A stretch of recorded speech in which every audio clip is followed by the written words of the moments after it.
BBMKU Dhanbad के द्वितीय दीक्षांत समारोह में बतौर मुख्य अतिथि के तौर पर उपस्थित हुए राज्यपाल संतोष गंगवार ने डिग्री पाने वाले विद्यार्थियों के उनके उज्जवल भविष्य की कामना के साथ उनसे नई खोज, नवाचार एवं अनुसंधान के अवसर तलाशने की ओर प्रेरित किया।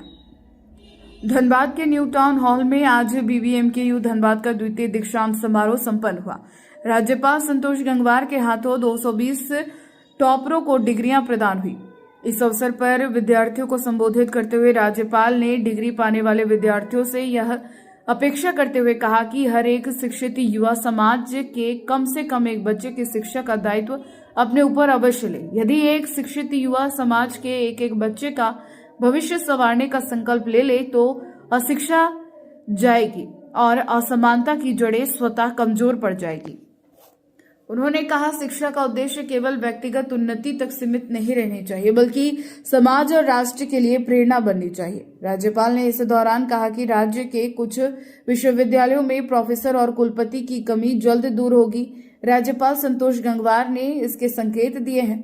मीडिया से बात करते हुए राज्यपाल ने कहा कि जहां जहां भी प्रोफेसर कुलपति की कमी है वहां अगले माह तक नियुक्ति प्रक्रिया पूरी कर ली जाएगी। उन्होंने कहा कि विवि में सत्र नियमित हो और सही ढंग से प्रक्रिया हो, इस दिशा में प्रयास जारी है। उन्होंने कहा कि उच्च शिक्षा के क्षेत्र में पढ़ाई में कुछ कमी है, बच्चे कम दाखिला ले रहे हैं, इस दिशा में भी प्रयास हो रहे हैं।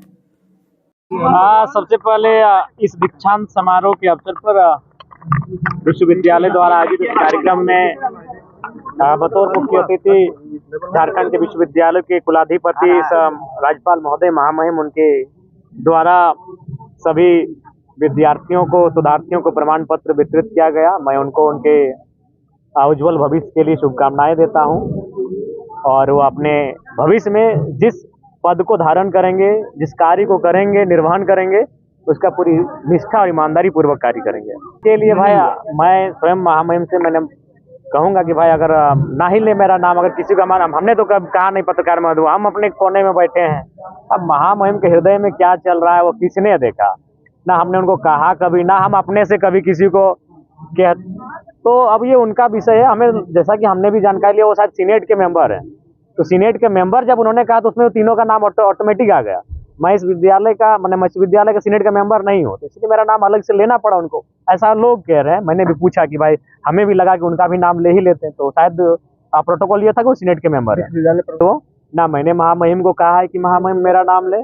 अब मैं उस मैंने उस उम्र में नहीं हूँ कि मैं अपना नाम सुनने के लिए, लेकिन हाँ ये मेरा सौभाग्य है कि महामहिम को ऐसा लगता है कि मैं अपने क्षेत्र में कार्य को लेकर एक्टिव रहता हूँ, वो मुझे भूल नहीं पाते हैं। तो ये मेरा कोई दोष नहीं है। लगातार हमें लगता है कि प्रत्येक सप्ताह में 2 बार 3 बार हम महामहिम से किसी कार्य को लेकर लाइनअप करते हैं, अपने प्रतिनिधि मंडल को वहाँ भेजते हैं, तो शायद उनके जहन में मेरी कार्यशैली रहती है।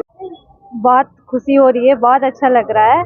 और मैं बीएड सत्र 21-23 आरएसपी कॉलेज झरिया की छात्रा हूँ और आज मुझे गोल्ड मेडल से सम्मानित किया गया है।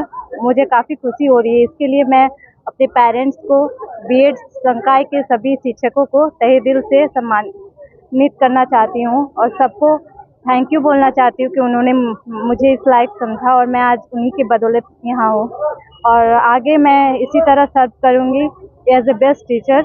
मैं यहाँ के सभी स्टूडेंट्स को और सभी जो है शिक्षार्थी को बेस्ट शिक्षा देने की कोशिश करूँगी। Thank you. हाँ, अभी तो हाल फिलहाल में शिक्षक के तौर पे ही एक भूमिका निभा रही हूँ और आगे कुछ होगा तो मैं जरूर, हाँ, बिकॉज बोला भी जाता है कि teaching is a noble profession और हम एज ए शिक्षक समाज के सभी बच्चों को आगे ले, जैसे हम आज यहाँ हैं वैसे ही हर एक विद्यार्थी यहाँ रहे। हम यही चाहते हैं कि वो जीवन में और आगे बढ़े सफल हो। यही मैं बलियापुर प्रखंड से हूँ, बलियापुर के बागमारा क्षेत्र, अभी बलियापुर में। क्या नाम है? इस राज्य में सभी विश्वविद्यालयों के सत्र नियमित हों और सही ढंग से प्रक्रिया हो, इस दिशा में हम लोग काम कर रहे हैं और प्रोफेसर्स और उनकी नियुक्ति भी समस्या है, उसको भी हम पूरा कर रहे हैं।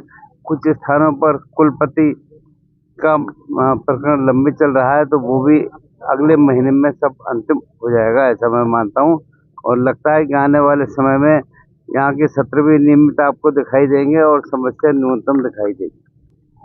उन बच्चों के लिए बहुत बहुत शुभकामनाएं, वे प्रगति करें और वास्तव में हायर एजुकेशन में हमारे राज्य में बच्चों की पढ़ाई की दिशा में कुछ कमी है, बच्चे कम दाखिला लेते हैं, उस दिशा में भी हम प्रयास कर रहे हैं और वास्तव में मेरी शुभकामनाएं उन सबके लिए है कि वो आने वाले समय में प्रगति और तरक्की। बहुत अच्छा लग रहा है। हम MBBS 2021 बैच के बैच टॉपर थे और गोल्ड मेडल मिला है मेरे को, बहुत अच्छा लग रहा है।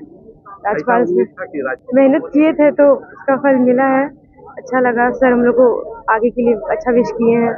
हम SNMMCS धनबाद से MBBS किए हैं और ऐसे हजारीबाग से। अभी रिम्स से मैं 3rd ईयर PG अपना MD रेडियो डायग्नोसिस परस्यू कर रहे हैं, PG कर रहे हैं 3rd ईयर में। एक सर्विस है जिसमें आप कम्युनिटी से बहुत क्लोजली मिल सकते हैं, लोगों का डायरेक्टली हेल्प कर सकते हैं, तो इसीलिए बहुत अच्छा लग रहा है। पहले स्टेज में जाते ही तो पहले कुछ समझ नहीं आ रहा था, फिर मिलने के बाद फिर अच्छा लग रहा है। मम्मी पापा सब कोई खुश है और सभी कुछ लेकर अच्छा लग रहा है। जी मेरा 18-21 का बैच है। UG फिजिक्स ऑनर्स है मेरा। डिपार्टमेंट ऑफ फिजिक्स में मैंने यूनिवर्सिटी टॉप किया था, उसके लिए गोल्ड मेडल मिला है। जी मैं फ़िलहाल रीजनल रूरल बैंक RRB में कार्यरत हूँ और आगे का मेरा लक्ष्य है UPSC क्लियर करना, CSC IAS बनना।